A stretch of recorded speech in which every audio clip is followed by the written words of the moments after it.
जय हिंद साथियों, स्वागत है आपको अपने YouTube चैनल स्वास्तिक प्लस एकेडमी पर।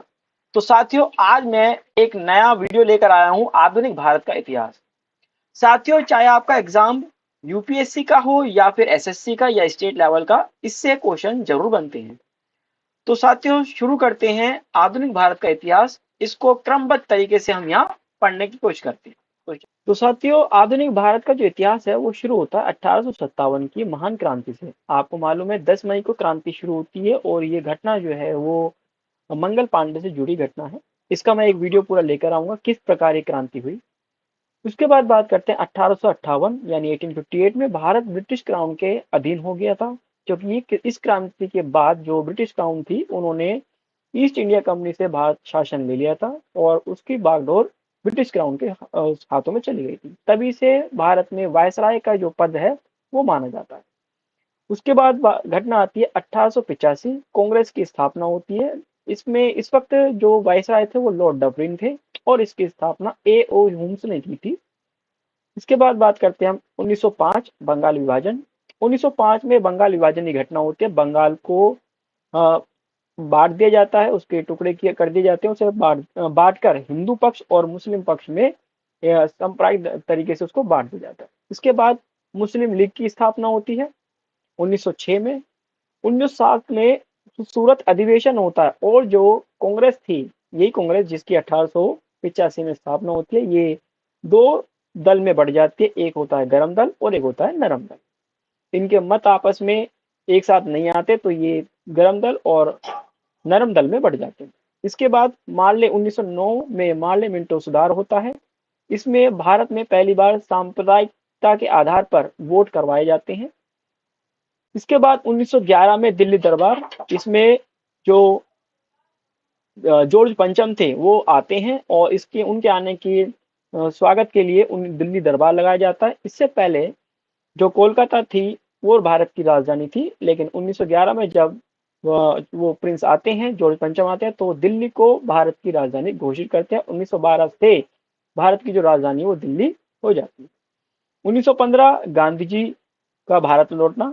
आप जानते हैं साउथ अफ्रीका से गांधी जी जो है 1915 में लौटे थे। 9 जनवरी, डेट याद रखिए, 9 जनवरी 1915 में। फिर उसके बाद 1916 में लखनऊ समझौता होता है और जो ये गरम दल और नरम दल होते हैं, यानी जो कांग्रेस होती है वो बट गई होती है, लेकिन 1916 में वो दोनों साथ हो जाते हैं। इसके बाद 1917 में गांधी जी का भारत में पहला सत्याग्रह होता है, आप जानते हैं, चंपारण बिहार में। उसके बाद 1919 में दो घटना प्रमुख हैं, एक होता है रोल एक्ट और एक होता है जलियांवाला बाग। रोल एक्ट एक जिसे काला कानून भी बोला जाता था। ये एक ऐसा कानून था जिसके तहत किसी भी क्रांतिकारी को ब्रिटिश सरकार जो है वो 2 साल के लिए बिना दलील बिना अपील के जेल में बंद कर सकती थी। और आप जानते हैं सैफुद्दीन किचलू और इस तरीके से कुछ ऐसे क्रांतिकारी थे, उनको बंद किया गया था। और इसी के घटना में उसी से संबंधित जो एक ये बैठक कर रहे थे जलियांवाला बाग में, और उसी दौरान आप जानते हैं कि जो ये घटना हुई थी, जलियांवाला बाग घटना हुई थी, निहत्तों पर जनरल डायर ने गोली चलाने के आदेश दे दिए थे, जिसमें काफी हजार लोग जो है मारे गए थे।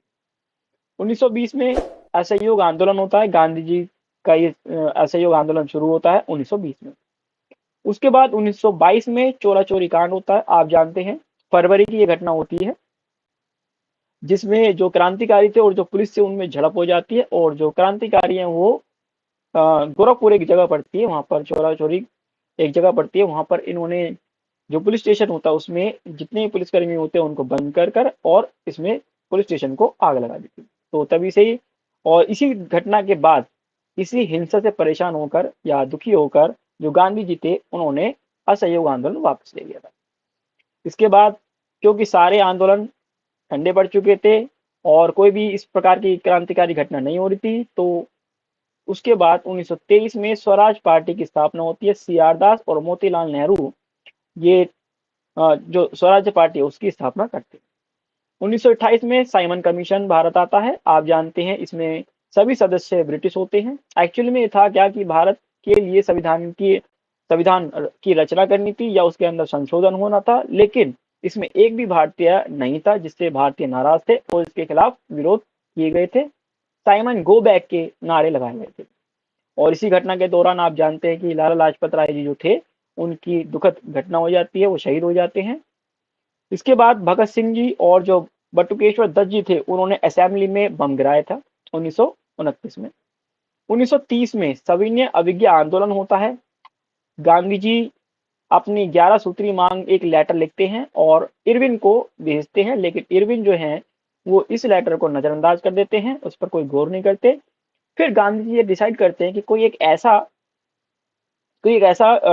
मुद्दा वो चुनते हैं जिससे कि वो ब्रिटिश सरकार की जड़ों को हिला सके। तो उन्होंने, आप जानते हैं, सॉल्ट मार्च किया था, नमक आंदोलन, नमक कानून तोड़ा था। उसके बाद इरविन जो है उनको न्योता देते हैं और उनको समझौते के लिए बुलाते हैं। तो आप जानते हैं कि पहला गोलमेज सम्मेलन हुआ था 1930, 31 और तीसरा हुआ 1932 में।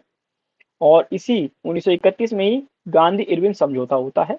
और 1931 में ही आप जानते हैं कि 24 मार्च वो दिन था जब शहीद भगत सिंह, सुखदेव और राजगुरु जी को फांसी दे दी गई थी। उसके बाद 1935 भारत शासन अधिनियम आता है। आप जानते हैं कि हमारे जो संविधान है उसमें लगभग 300 के आसपास जो अनुच्छेद हैं वो इसी से लिए गए हैं 1935 में, यानी 19 भारत शासन अधिनियम 1935 से। 1937 में 11 में से 7 राज्यों में कांग्रेस विजय होती है। उसके बाद प्रमुख घटना है 1942 की, क्रिस मिशन भारत आता है और भारत छोड़ो आंदोलन का जो नारा गांधी जी ने दिया था, और करो या मरो जो आंदोलन एक नारा दिया था, वो गांधी जी ने इसी के दौरान दिया था।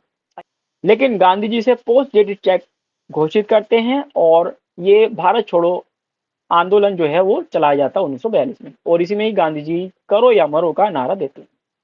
उसके बाद आप जानते हैं 1946 में कैबिनेट मिशन भारत आता है और 1947 सभी जानते हैं कि 14 अगस्त पाकिस्तान को आज़ादी दी जाती है 14 अगस्त को, और भारत को आज़ादी मिल जाती है 15 अगस्त को।